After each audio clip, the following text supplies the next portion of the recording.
Again, this will be the last part of the introduction. Remember, we are following the IMRAD format: introduction, methodology, results, and discussion. And that we are doing now the introduction part of your research. So you have done your introduction, your statement of the problem, your hypothesis in the part 2, starting from the significance of the study until the scope and delimitation.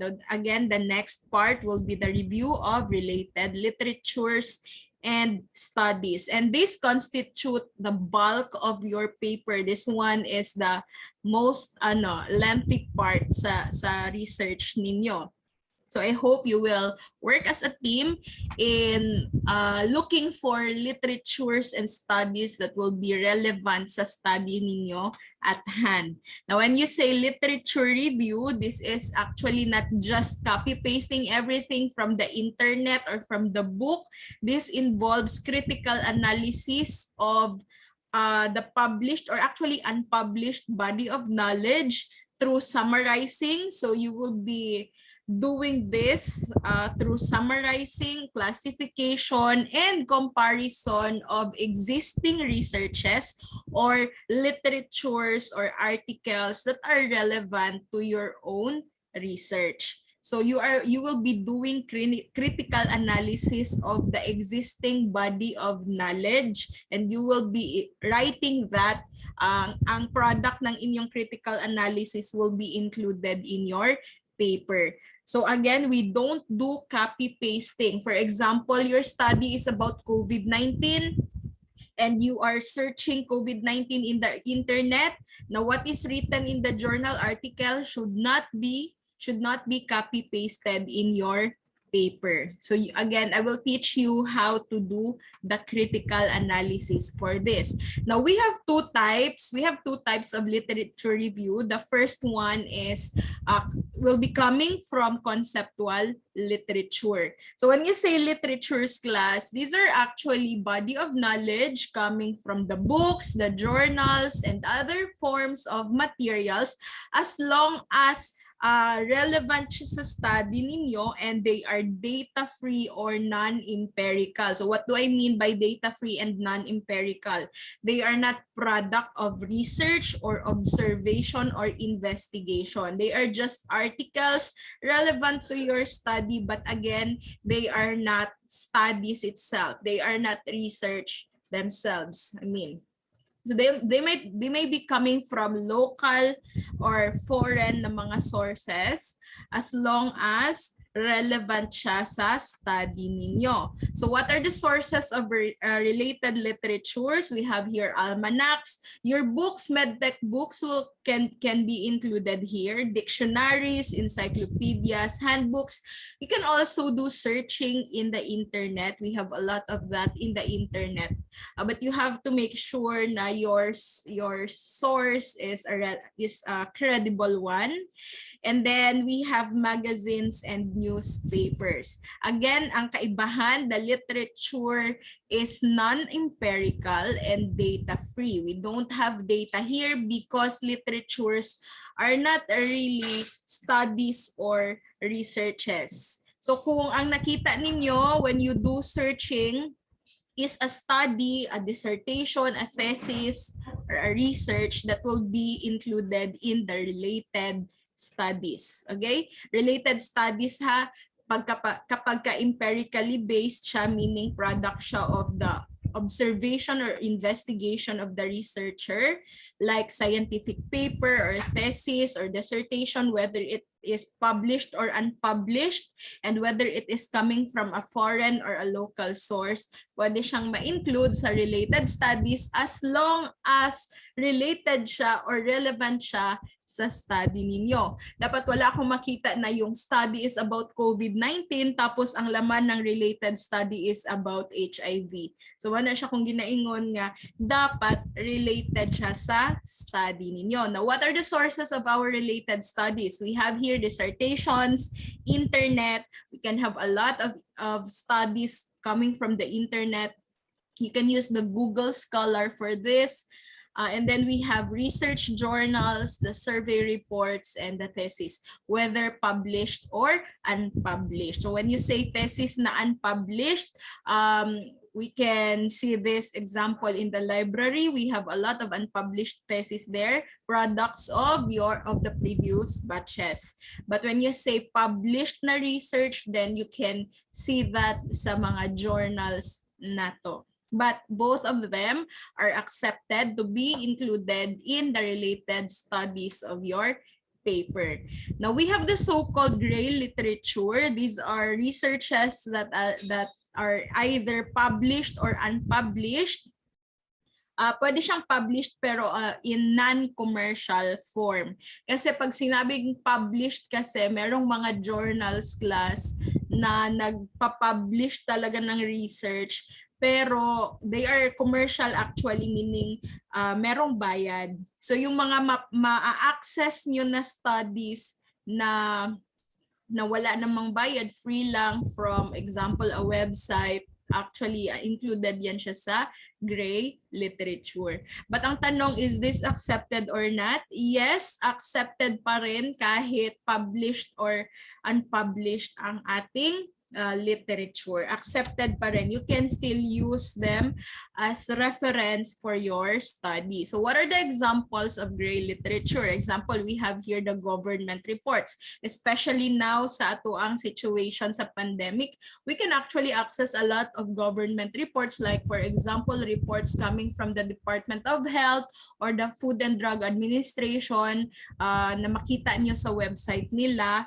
So we can actually use that. Even the World Health Organization sa website nila, whatever they have written there for a certain topic, pwede nyo siyang gamitin. Policy statements and issues papers, like for example, yung mga EO natin dito sa Jensen released by our local government unit. You can also have that in your paper as long as needed siya and relevant. Mga conference proceedings, preprint and postprint articles, thesis and dissertations na hindi na-publish or kung na-publish man in non-commercial forms, research reports, mga geological and geophysical surveys, even maps, newsletters, and bulletins and fact sheets can be included in the gray literatures and can be used as related RRL sa inyong study. Okay? So, mao na siya ang mga pwede ninyong kuhaan class o mga literatures and studies. Now, for example, you are going to have your literatures, coming from the internet. Most of the time, we don't really use websites class and sa .com.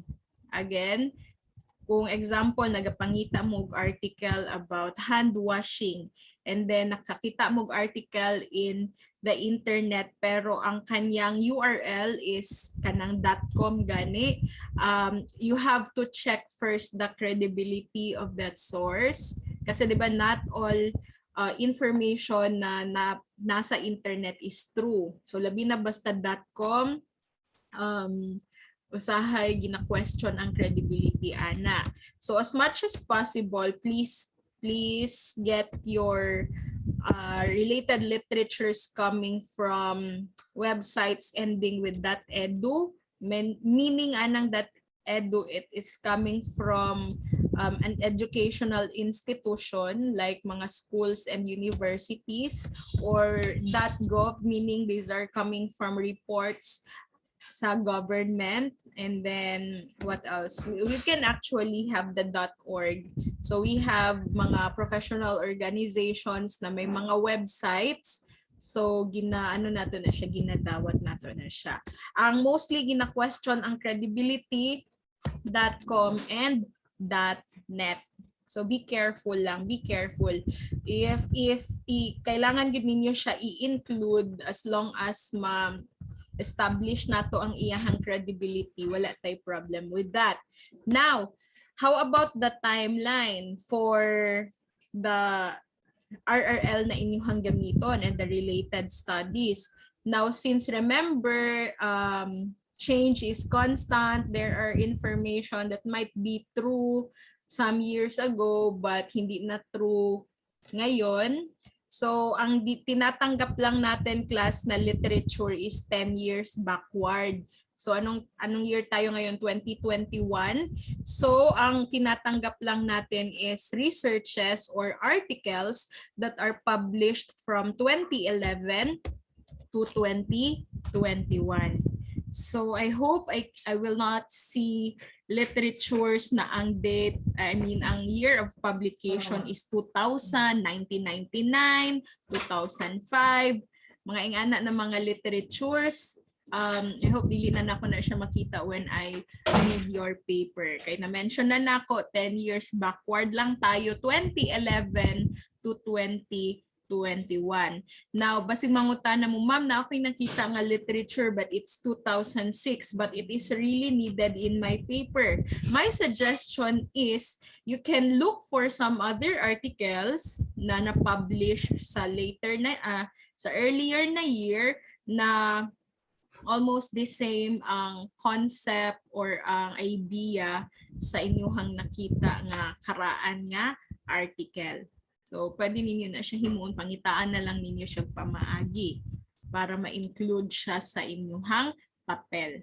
Okay, questions so far about the related literature or the RRL? You have questions or clarifications? Kasi mo niya siya ang sunod ninyong buhaton and medyo mahaba-haba ito. Wala na? So, okay, sige, let us continue. Now, what are the purposes of literature review? Ano ba purpose nga nung naga-literature review ta? So, we have here number 1, find out what information already exists in your field of research. So, that is actually the number 1 purpose. Pag naga-research na ganita, we are actually looking for information that is already known, na-publish na. Meron na mga articles for that. Okay, mo na siya ang number 1. And number 2, identify gaps in literature. So when you say gaps, class, these are actually area in a certain topic na hindi pa siya na-address. Example, it's a research problem. Hindi pa siya na-address, hindi pa siya nabibigyan ng solusyon, hindi pa siya well-studied.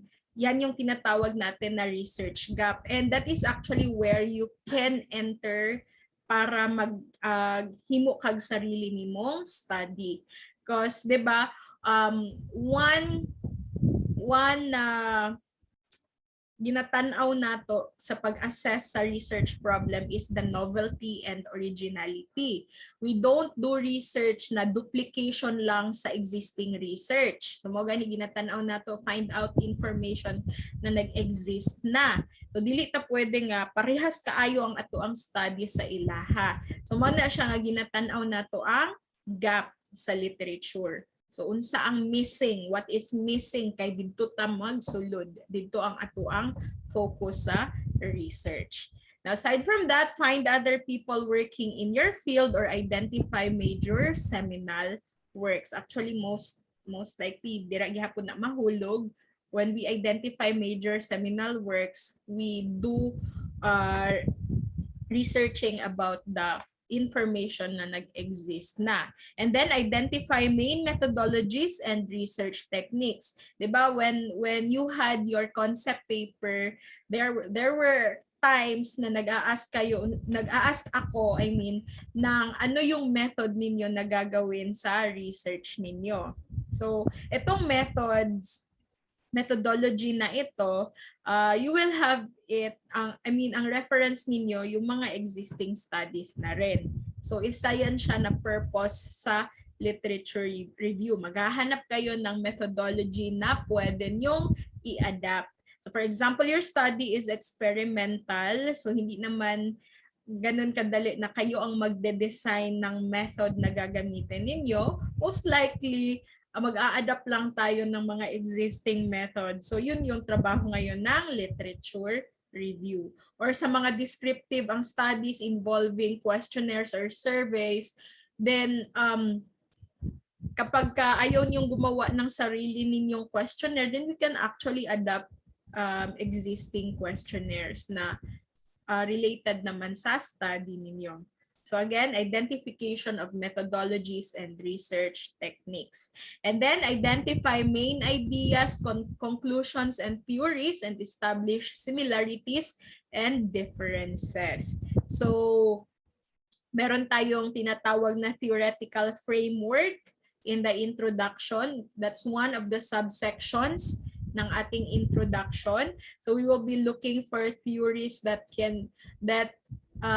will be the anchor sa study nato, and then we will be establishing differences and similarities sa ato ang own study, kung unsa ang ilahang conclusion ato ang compare and contrast with our own study, and provide a context for your own research and show relationships between previous studies or theories. So these are all the purposes of literature review. So I hope nakuha ninyo na siya. Now, key points of literature review. What do you need to know and what do you need to get when you do literature review or study review? First, you have to tell the audience what the research says. So you have to get the theory. You have to get what is written in the article or in the study, and you have to tell your own reader when you do your own research what is already existing or what information is already existing. So first you have to tell the audience or your reader about the theory, and you have to tell also your own reader about the methodology. So kaya nakalagay dyan, tell me how the research was carried out. So again, when you do related study na review, you also have to include what methodology ang ginamit nila to carry out the research. And you also have to include the research gap, meaning you really have to identify the research gap or what is missing in the existing studies and literature. So that when you have identified na ito ang missing sa literature review, kaya ito ang study ko. Gusto ko siyang solusyonan kasi missing siya. Yan yung purpose ng research actually. We don't do again research na tapos na, nasolusyonan na ng ibang researcher or investigator. So to reiterate again what research gap is, these are actually topic or area sa isang research problem which is missing and kulang yung information so far na na-discover or na-publish, or yung problem na yan hindi pa nasolusyonan, hindi pa na-address. So merong mga limitations, wala pang conclusion, may mga question na hindi pa nasasagot. We call it research gap. And pag na-identify natin yung research gap na yan, actually ma-identify natin yung own research natin. Diyan tayo papasok kasi missing yan. So yan yung susolusyonan natin. So that is actually the first step when you are thinking about your research problem. You have to identify the research gap. Now we have types of literature review class. We have the first one, evaluative review. From the word itself, evaluative, we will be collecting articles, studies coming from journals, and we will be evaluating them in terms of the information na nakalagay doon, kung paano ba nag-contribute itong certain article na ito sa body of knowledge for a particular area or for a particular topic. Okay? So often, ginagamit natin itong evaluative review to compare research findings of the previous studies or existing studies and other studies. Compare na to. Example, COVID-19. Example, ivermectin ha, kasi we use the community is using ivermectin as prevention and treatment sa sa COVID-19. Kung mag-evaluative review tayo, ang gagawin natin, hahanap tayo ng mga studies about ivermectin for COVID-19 and i-compare natin yung mga results nila. Example, sabi ng researcher na ito, effective yung ivermectin as shown sa mga data na nilagay niya doon. Pero sabi ng isang researcher, hindi daw siya effective. So yun yung evaluative review. Nagko-compare tayo ng mga findings ng mga studies na nag-exist na. That's again evaluative review. Now, when you say exploratory review, from the word itself naman exploratory, we are just exploring the existing information coming from different literatures, academic literatures, or mga empirical evidences, meaning results of the studies, or we can explore existing methodologies na pwede nating i-adapt, okay, sa sariling study natin. So ang purpose of doing exploratory review is actually to sharpen, focus, and identify research questions. Kanina sa evaluative, nagko-compare tayo ng results ng mga existing studies. This time sa exploratory review, maghahanap lang talaga tayo ng mga information about sa topic natin. Okay? Para ma-widen yung knowledge natin sa gusto nating studyhan na topic. That's exploratory review. And then, lastly, we have here the instrumental review. So ano naman itong instrumental review? From the word itself, instrumental, the focus here is to look for methodologies. So methodology where pwede nating ma-adapt sa research natin. So kaya nakalagay sa screen, six to find out how to conduct some research on a highly specific research problem. For example, your research is about antibacterial activity of a certain plant material. So pag mag-instrumental review tayo, we will be looking for methodology on how to evaluate the antibacterial activity of a certain plant material. Hahanapin natin ngayon sa mga existing literature kung paano siya kinakandak. So those are the three types of literature review. Any questions so far? Meron ba kayong gustong i-clarify before tayo mag-move on? Or if later magkaroon kayo ng question, you can just send it sa chat, or you can just raise your hand and unmute your microphone so that we can address your question. Okay, now sources of literature. Actually, I have enumerated the sources a while ago sa start natin ng discussion natin. Pero let us classify our sources. So these are the classification of our sources for RRL. The first one is primary literature. Pag primary literature, this is the first publication, the first occurrence of a piece of work. So it is original study about a certain problem or a certain topic or phenomenon. So example, reports, conference proceedings, thesis. The thesis is the first occurrence of a piece of work class, and data from experiment. So meaning directly coming from an investigation or experiment. That is a primary literature. But when you say secondary literature, these are just subsequent publications of primary literature. Example, mga peer review. Merong experiment na ginawa dito. Example, para sa vaccines ng COVID-19.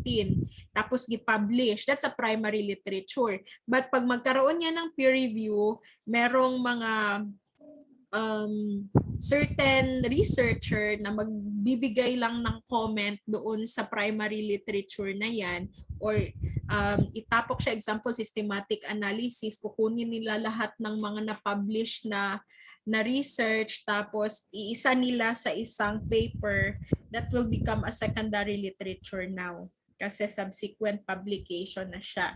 So example, we have there the journals or the books. Our books are actually, ang nakasulat dyan are products din ng mga research ng ibang tao. Nilagay lang, parang kinompile sa book. So secondary literature na ngayon yung mga libro natin. The newspapers also, mga articles dyan sa newspapers or secondary literatures already.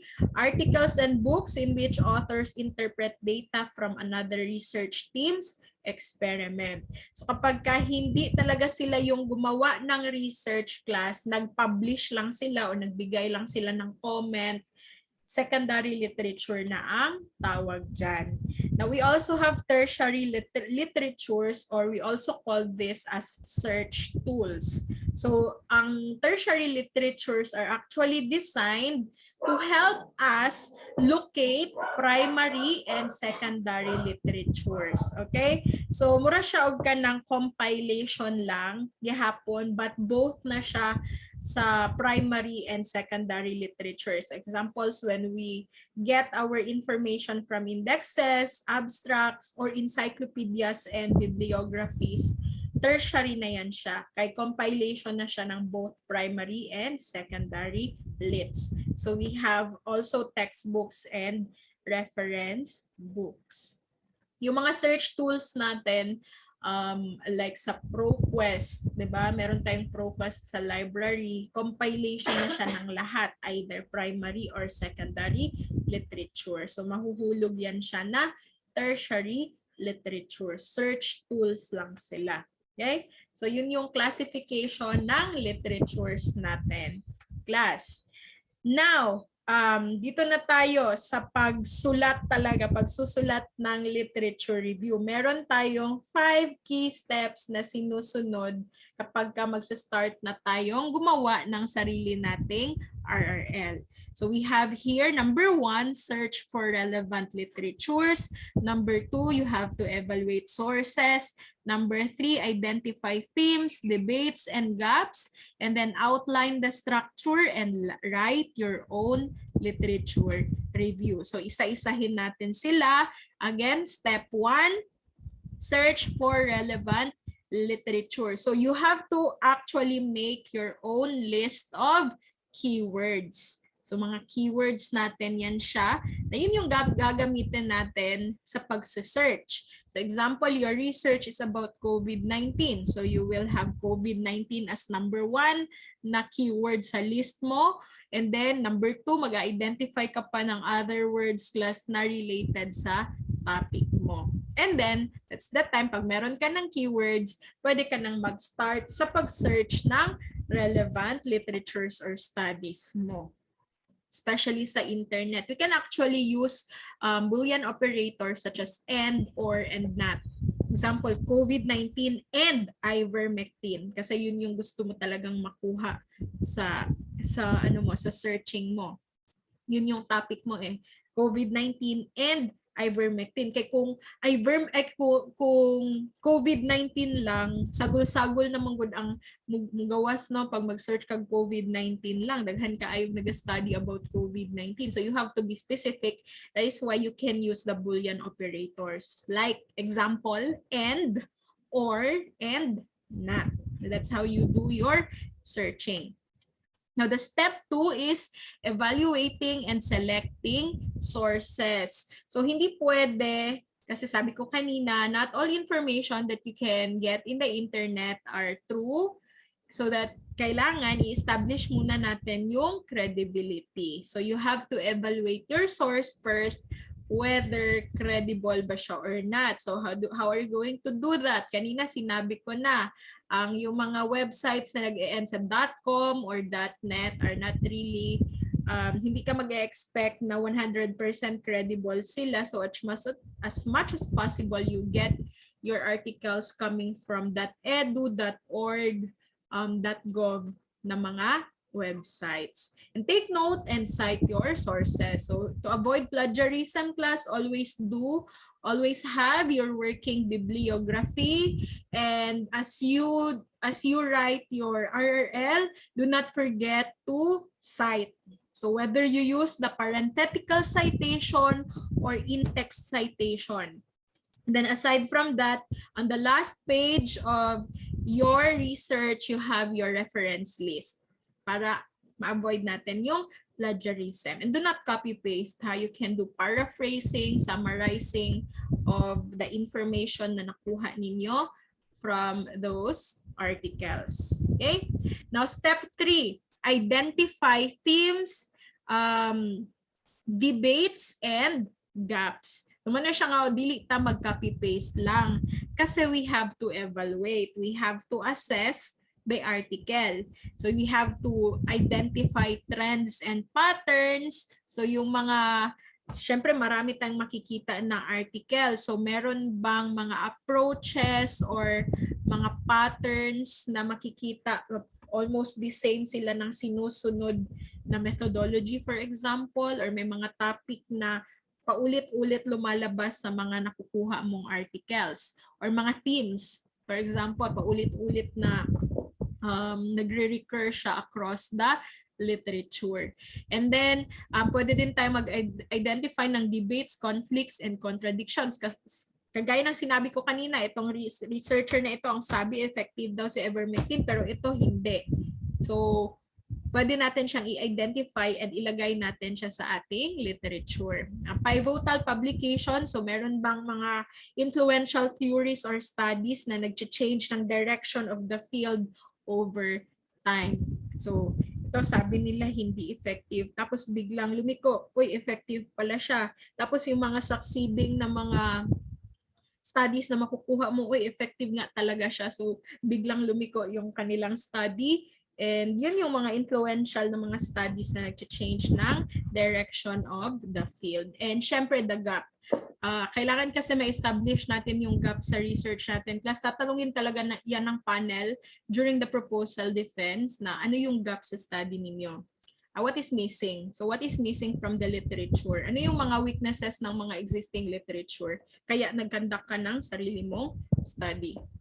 So that's step 3. And step 4, you will be outlining now your literature review structure. So yung length class ng ating literature is actually nakadepende sa topic mo. Wala naman tayong prescribed talaga na dapat 10 pages lang, dapat 20 pages lang yung literature, no? Wala tayong ganyan. Nakadepende siya again sa study mo, sa topic niyo or sa research problem. Now, we have strategies na pwedeng gamitin in writing our RRL. You can either have it chronological, thematic, methodological, or theoretical. Pero pwede ni mo ni sila class isagol-sagol in one. Pwede ka nag-chronological. Ang structure sa imong literature review kay chronological, pero gisagulan nimo siya og thematic. Pwede gihapon na siya or a combination of the 4. So how are we going to do it?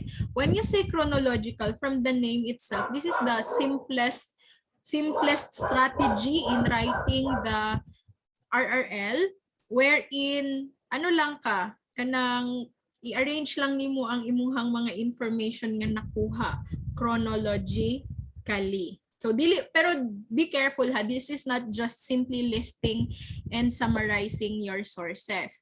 Pwede po ka mag-analyze of patterns or mga debates, mga contradictions, and you can also give your interpretation sa mga results ng studies mo, pero naka-arrange siya kung paano mo siya gustong i-write sa study mo. Example, COVID-19. Sige, let's start with COVID-19, the description of the disease, the signs and symptoms. Chronological yan ha, kasi from the disease itself, tapos pumunta ka sa signs and symptoms, tapos lumiko ka dun sa mga existing na mga drugs for COVID-19, isa-isahin mo siya, isa-isahin mo sila na discuss, pero sa discussion mo pwede kang maglagay ng mga debates dyan na sabi ng mga literature na ganito, effective itong drug na ito, pero yung iba hindi. Tapos after the drugs, liko ka sa vaccine. That's chronological na pag-discuss ng mga related literatures and studies mo. So you can do that in your own RRL. Or you can also do thematic. Most of the studies na nasa school is actually doing a thematic literature review. What do you mean by thematic literature review? They are actually dividing their literatures sa mga subsections or subtopics. Gina-divide siya. Dili siya murag ang ano man good class ang chronological, mura kag naga story bitaw, mura kag nagakwento. Na mao ni imuhang mga nakuha na mga information. According kay ingani nga author, COVID-19 daw is ingani. Tapos kani nga literature ingon siya mauna ni siya ang mga drugs. So mura lang kag naga-narrate when you say chronological. So pag tan-aw ninyo sa papel class, sa chronological nga paper, diretso-diretso lang yun na ang iyahang RRL. Wala kay makita na mga subsections. Sige lang yun siya istorya nga mao na iyahang mga information nga nakuha. Pero pag maingon ka og thematic, later I will show you, gina-divide na nila ilahang topic sa subsections or sub-themes. So for example, if you are reviewing literature about inequalities in migrant health outcomes, meron silang mga themes class na na-identify as they read literature. So we have here healthcare policy. So makita gid na nimo sa ilahang literature review na sila'y murag subtitle na example, healthcare policy, language barriers, cultural attitudes, legal status, and economic access. So may mga sub-themes pag thematic analysis inyuhang himuon. Now, itong methodological, most likely makita nato ni sa methodology section pod sa atuang papel. Kasi we are looking for methods or techniques na mag-gather nato ang atuang data, sariling data. So mag-adapt ta og methodology for this. So for example, we will look at what results have emerged in qualitative versus quantitative research. So i-divide nato ang atuang related studies, kani sila tanan qualitative ni, kani quantitative pero the same research problem, and then we will compare and contrast unsay ilahang nakita sa ilahang study sa quali ug sa quanti. And then we can also discuss how the topic has been approached by empirical versus theoretical scholarship. So lahi-lahi nga method class nga gigamit ato ang i-compare and contrast ang result. And divide the literature into sociological, historical, and cultural sources. That's a methodological approach in making the RRL. And lastly, theoretical. So ito namang theoretical is more used on the theoretical framework. Again, kasi a literature review is often the foundation of a theoretical framework. So you will be looking for concepts, theories, laws, or models wherein you can anchor your study. So kailangan mong establish na itong theory na ito is really relevant sa research mo. So isusulat mo siya sa theoretical framework. So mag-decide kayo ngayon paano nyo gagawin yung literature review mo. Okay, that's the step 4. And lastly, we have the step 5. Pag naka-decide ka na anong approach ang gagamitin mo, that's the time you make now the literature review. And the literature review also follows the way we make essays or paragraphs na meron tayong introduction, body, and conclusion. So sa introduction, establish lang natin kung ano ba ang focus natin, ano ba yung purpose ng literature review nato. Tapos pagkahuman body, so muna na siya ang mga information nga nakuha nato. Kung gusto ka mag-thematic analysis, so you can use subheadings if necessary. And lastly, you will have conclusion sa literature review. Mura na siya og synthesis or summary sa mga findings nga nakita ninyo during your literature review. So again, ang last part sa literature is the synthesis, your summary. Tanan ninyong, summary sa inyong nakuha na mga research with or na mga literatures. So as you write, you can follow you can follow these tips. You have to summarize and synthesize. So you can give overview of the main points sa each source na nakuha ninyo. You can also do analysis and interpretation. So do not just paraphrase. Kaya ang paraphrasing just to avoid plagiarism, you can also analyze and interpret, meaning you can add your own interpretation if possible. So mag-discuss kayo ngayon ng findings or significant findings in relation to the literature as a whole.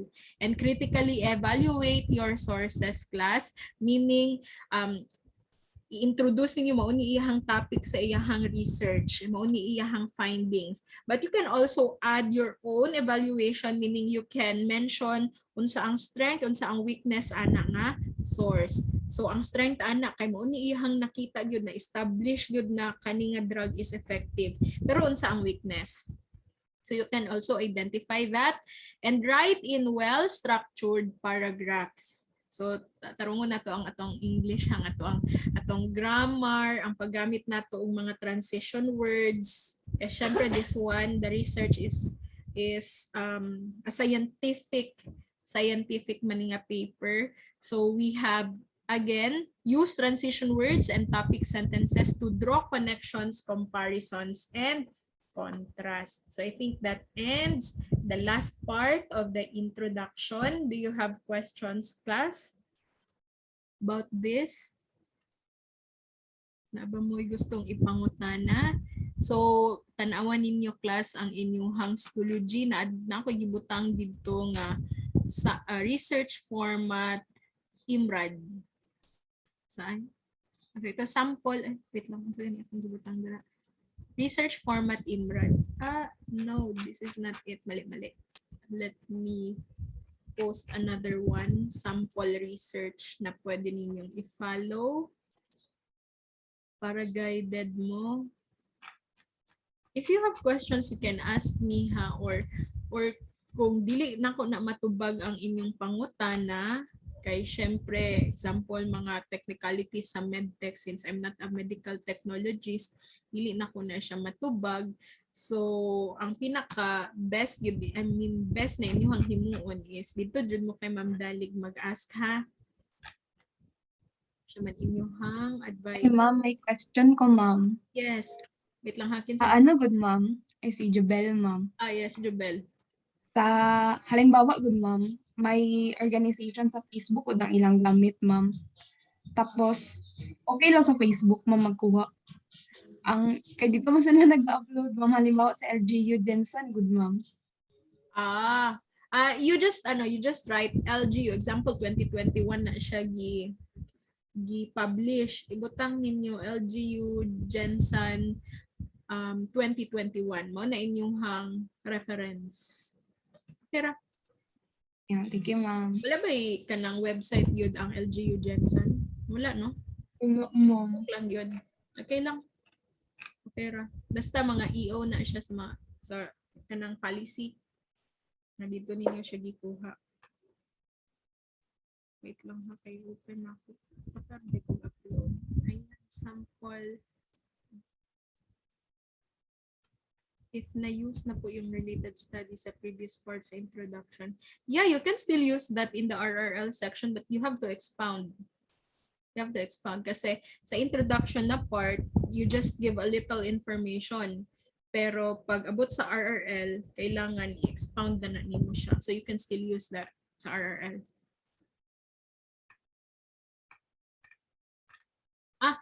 Yes, Toby, you can do that. If the secondary source is more than 10 years, pero yung primary, balik na data.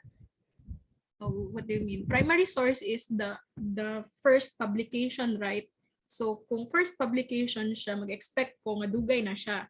Pero ang secondary, since that is just a republished article, murag a subsequent publication of the primary, pwede na siyang within the timeline 2011 to 2021. You can do that. You can cite the secondary source for that. You can do that. You can cite it. Pwede siya RRL ron na mo na akong ginaingon na the first article, the primary source was published way back, example 2008. Pero naay subsequent publication nga karon, example 2018. Pwede na nimo siya himuon. Please have the 2018. 2018 inyong ibutang. Okay? What else? So let me show you an example. This one, ayan.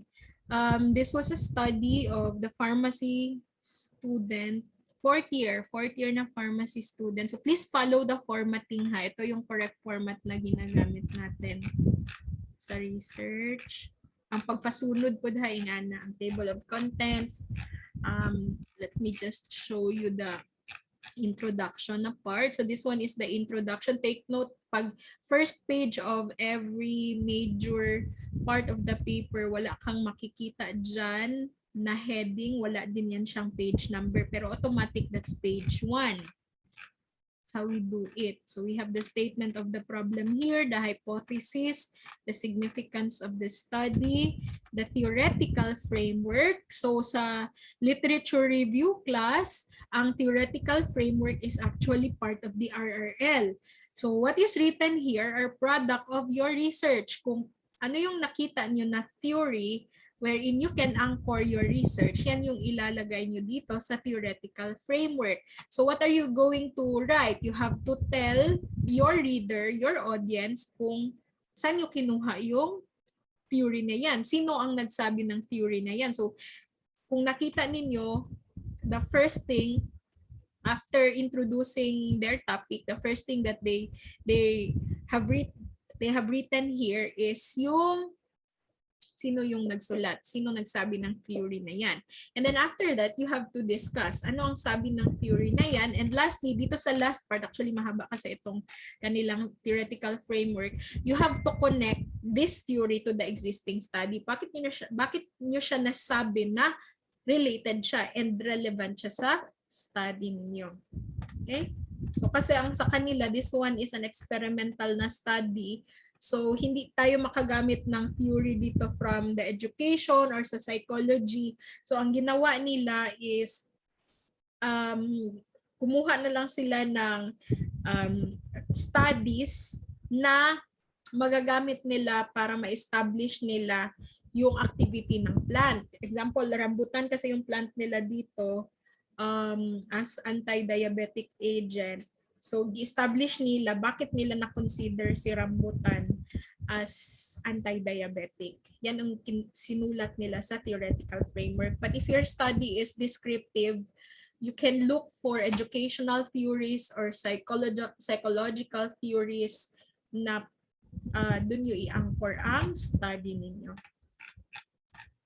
And then after the conceptual framework, you have the scope and delimitation. And ito na, dito nyo isusulat si review of related literature and studies after the scope and delimitation. So they have here the introduction. Remember, we have 3 parts: introduction, the body, and the conclusion. Pero ang ginamit nila na strategy here is actually thematic.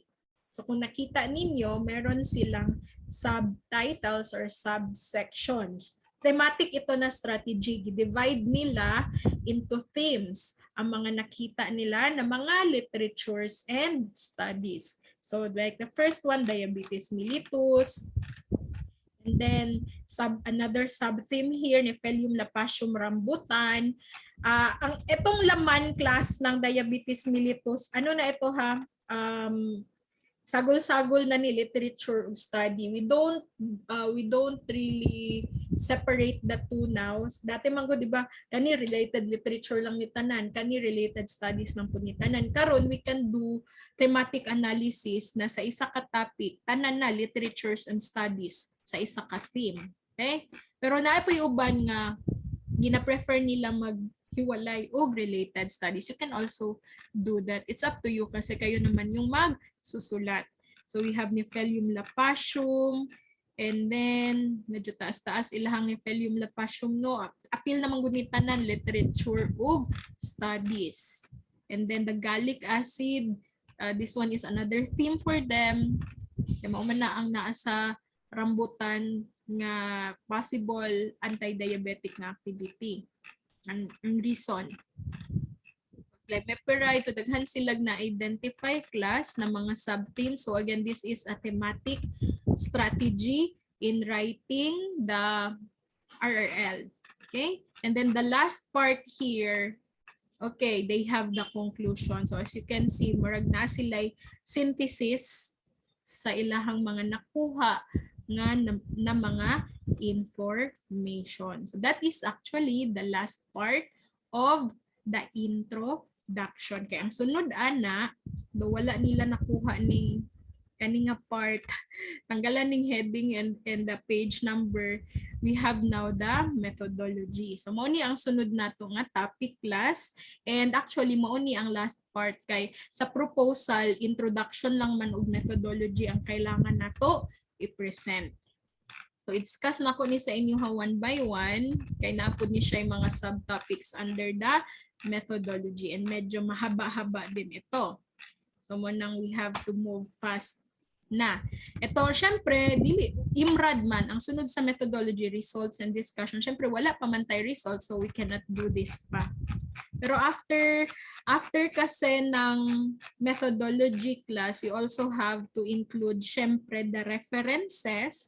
I have already taught you how to do this. After the references will be kasali ito sa proposal defense ha, na nagagawin nyo. Ang hindi lang kasali, results and discussion.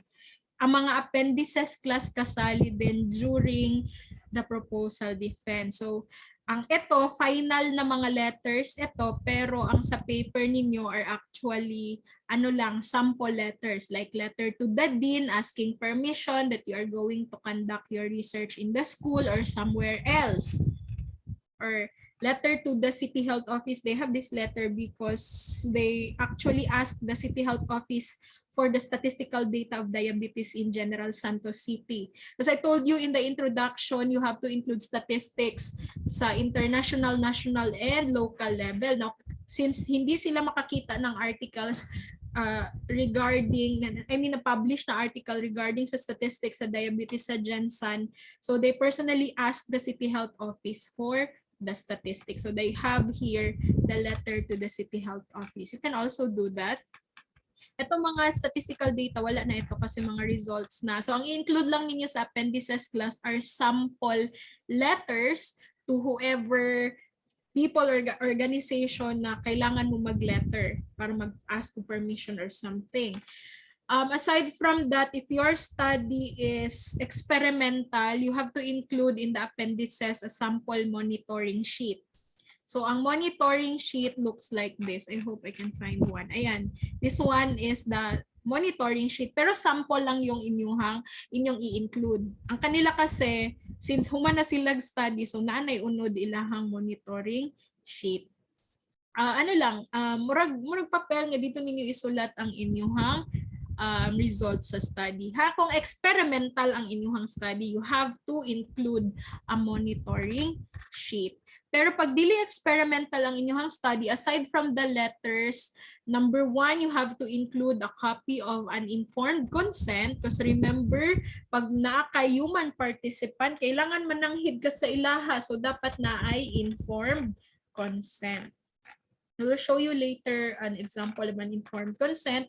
And aside from that, you also have to include a copy of your questionnaire in the appendices. So even the map, kung asa mo mag-conduct sa inyong study, mag-include mo ana sa inyong appendices. Now, aside from the appendices, wala pa tayo plates. The plates are actually documentations, mga pictures lang na siya kung mag-conduct mo o experiment.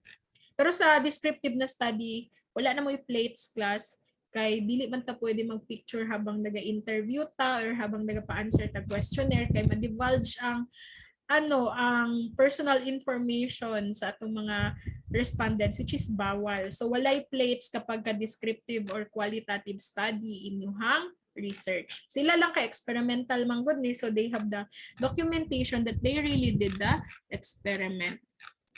And then, ang last part na inyuhang i-include for the proposal defense is, wait lang. Kay daghan kay silag plates, kay daghan kay silag gibuhat sa ilahang experiment. Apil pa mga picture sa ilaga. Isa ka picture, isa ka page man eh. Okay, the last one will be the curriculum vitae. So you can follow their format for the CV. Palihog kong include.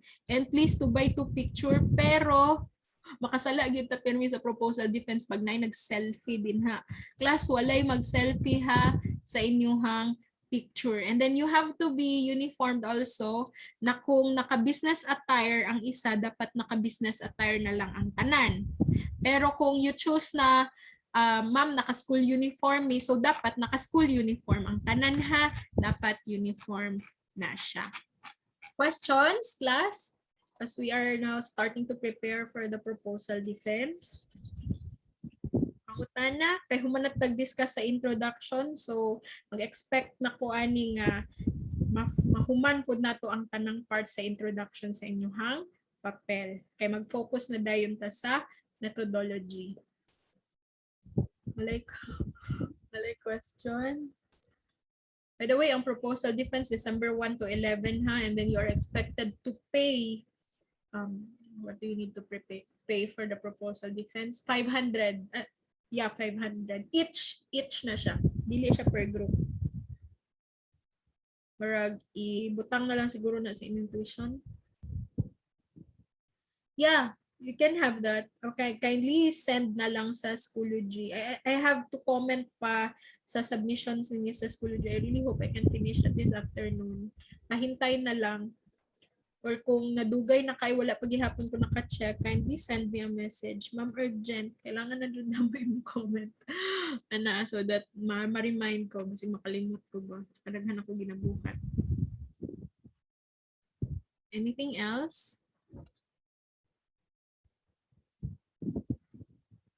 Sa pag-mention ng name ng author sa research, ma'am, nagibasehan, full name. Now you have to follow the parenthetical citation na format, surname, and then year of publication. Kung sa text ha, kung sa text siya. Pero kung sa reference list siya, please follow the format I have taught you last time kung paano himuon ang reference list. No need for the full name. Anything else?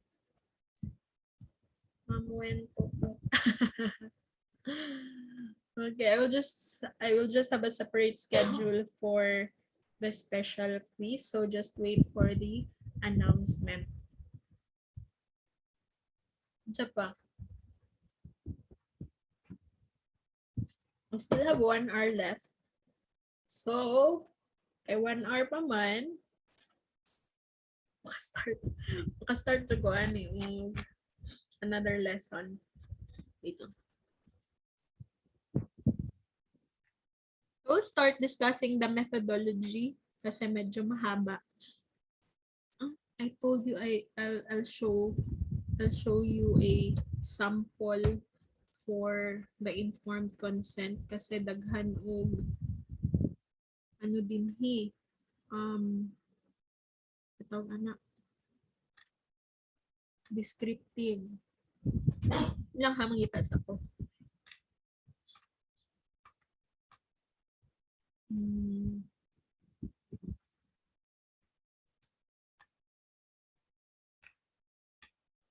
Nakabahuna sa pag-unsang study ko.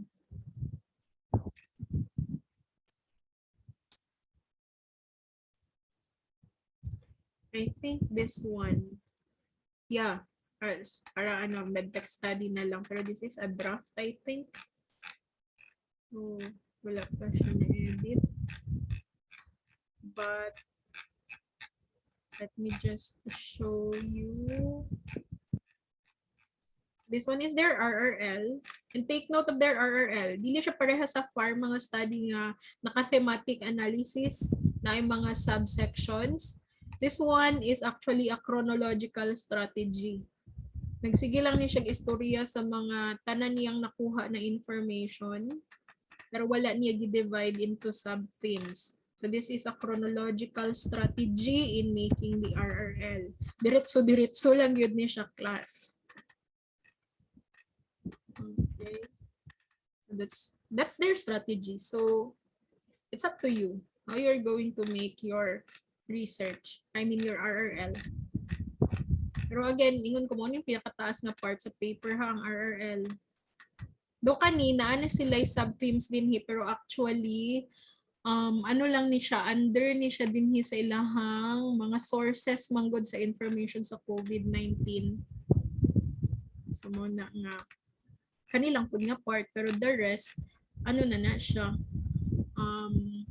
chronological. Dughan kayo ilang RRL. Dugay kayo human.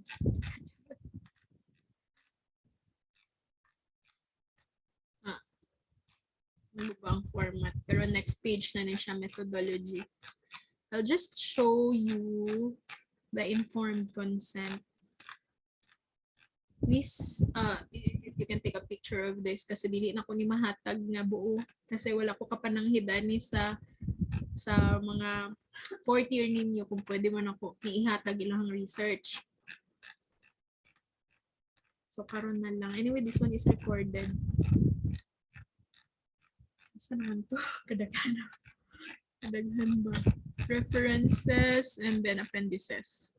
So, ang Appendix A nila, since this is not an experimental study, so they have provided here a sample survey questionnaire. Class, naguba lang ang format kay, remember, pag magpasa mo o naka-document lang, maguba mo dyan ang format, mo anong mas nindot kung i-PDF para dili maguba. Mo ni ilahang sample questionnaire. And this one is the sample informed consent. So, unsay dapat nakabutang sa informed consent? Siyempre, an introduction na you are conducting a study and you have to include there na this one is voluntary, wala ninyo sila gipugos, and then anytime they can withdraw sa ilahang participation. You have there the institution, you have to state the purpose of the study and the procedure that you are going to do, ang mga kung naay mga possible risks or benefits kailangan nakabutang na sa informed consent para before mag-participate ang inyong participants, informed sila daan. And then inform niyo sila that they have the right to refuse to participate and withdraw. And then naay confidentiality nga part din kasi remember we have the Privacy Act or Privacy Law. So kailangan ma-secure ang ilahang information. Available sources of information. So, actually, wala lang din siya na-edit pero i-appeal ninyo inyong contact number kung kinsay pwede makontak in case na sila question or your email ad. And the important thing, participants' consent declaration, ang ilang signature, ilahang name, and ilahang date.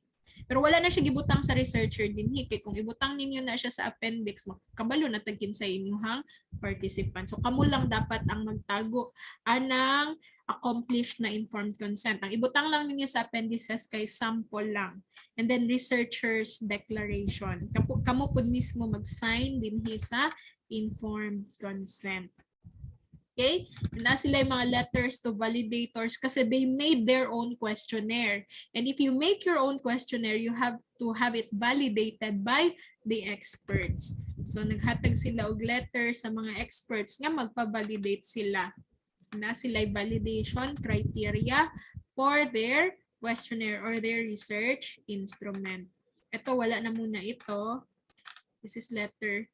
Pero as you can see, parehas sa pharma, bisag experimental to, they still have the map kung asa sila mag-conduct sa ilahang study. Kana results na ni, so wala na ni siya appeal. Even the statistician and the grammarian, dili pa ni siya pangitaon so far. Okay, and then syempre lastly, you have the curriculum vitae.